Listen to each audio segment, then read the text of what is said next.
போக்குவரத்து துறை தனியார் மயமாக்கப்படும் என்ற செய்தி முற்றிலும் வதந்தி என போக்குவரத்து துறை அமைச்சர் சிவசங்கர் விளக்கம் அளித்துள்ளார். இதுகுறித்து கடலூரில் செய்தியாளர்களை சந்தித்து அவர் பேசியதை சூப்பர் பைட்ஸ் பகுதியில் தற்பொழுது பார்க்கலாம். தனியார் மயமாக்குவது என்பது நிச்சயமாக கிடையாது. இது மிக தெளிவான செய்தி. 7200 பேருந்துகள் வாங்கப்படுகிறது. மாண்புமிகு முதலமைச்சர் அவர்கள் நிதி ஒதுக்கியிருக்கிறார்கள். அது வாங்குகின்ற நடவடிக்கை துவங்கி நாடாளுமன்ற தேர்தலுக்கு முன்பாக 1000 புதிய பேருந்துகள் மக்களுடைய பயன்பாட்டுக்கு வந்துவிட்டது. இப்பொழுது ஒரு 300 புதிய பேருந்துகள் ஒவ்வொரு மாவட்டத்திலும் மக்கள் பயன்பாட்டிற்கு துவக்கி வைக்கப்பட்டுக் கொண்டிருக்கிறது. எனவே தனியார் மயமாக்குவது என்று முடிவெடுத்து விட்டால் அந்த 7200 பேருந்துகளையும் ஒட்டுமொத்தமாக ஒரே மாதத்தில் தனியாரை கொண்டு வர முடியும். இதை அரசு வாங்க வேண்டிய தேவையில்லை. எனவே அரசு இதை வாங்குகின்ற பொழுது தனியார் மயமாக்குவது என்ற கேள்வியே எழாது. இன்னொரு புறம் ஓட்டுநர் நடத்துனர் பணிக்கு எடுக்கின்ற நடவடிக்கை நாடாளுமன்ற தேர்தலுக்கு முன்பாக துவங்கி அரசு விரைவு போக்குவரத்து கழகத்தில் 685 பேர் பணிக்கு எடுக்கப்பட்டு விட்டார்கள். அவர்கள் பணியிலும் சேர்ந்து விட்டார்கள். மற்ற போக்குவரத்து கழகங்களுக்கு பணிக்கு எடுப்பதற்கான நடவடிக்கை நாடாளுமன்றத்திற்கு தேர்தல் நடைமுறை முடிவதற்காக காத்திருந்து இப்போது முடிவடைந்திருக்கிறது. அதற்கான பணிகள் துவங்கி இருக்கின்றன. எனவே விரைவில் அந்த பணியாளர்களும் பணிக்கு எடுக்கப்பட இருக்கிறார்கள்.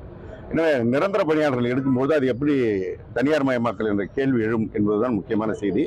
அது அரசியல் காரணங்களுக்காக இந்த அரசு சிறப்பான செயல் திட்டங்களை செயல்படுத்தி வருகின்ற நிலையில் குற்றம் சொல்வதற்கு ஏதும் இல்லாத காரணத்தினால் அதை சொல்கிறார்கள். சில இடங்களில் ஓட்டுநர் நடத்தினை ஒப்பந்த முறையில் ஏன் எடுக்கிறோம் என்றால், அரசு விரைவு போக்குவரத்து கழகத்தில் இதே போன்ற சூழல் இந்த கோடை விடுமுறைக்கு முன்பாக ஏற்பட்டது. அதிமுக ஆட்சி காலத்தில் சம்பளம் சரியாக கொடுக்க முடியாமல், ஓய்வு பெற்றவர்களுக்கு பணப்பலன் கொடுக்க முடியாமல் ஓய்வு பெறுகின்ற வயதை 58 என்பது என்று இருந்ததை 60ஆக உயர்த்திவிட்டு சென்றார்கள்.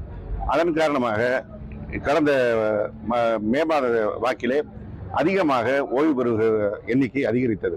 அந்த சூழலில் அரசு நடைமுறைப்படி உடனடியாக பணிக்கு எடுப்பது என்பது நேர்முக தேர்வு நடைபெற வேண்டும், எழுத்துத் தேர்வு நடைபெற வேண்டும், ஓட்டுநர் தேர்வு நடைபெற வேண்டும், மருத்துவ சான்றிதழ் பெற வேண்டும். இதையெல்லாம் முடித்து செல்வதற்கான அரசு நடைமுறை என்று ஒன்று இருக்கிறது.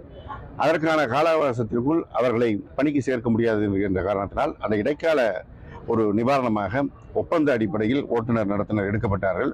அப்படி அரசு விரைவு போக்குவரத்து கழகத்தில் எடுக்கப்பட்ட காரணத்தினால் கோடை விடுமுறையில் எந்த பேருந்தும் நின்றது என்ற பிரச்சனை இல்லாமல் எல்லா பேருந்துகளும் இயக்கப்பட்டது. இன்னும் சொல்லப்போனால் கடந்த ஆண்டை விட இந்த ஆண்டு கூடுதலாக வருவாயும் வந்தது. எனவே இந்த ஓட்டுநர் நடத்துனர் ஒப்பந்த முறையில் இருப்பது என்பது ஒரு இடைக்கால நிவாரணம்.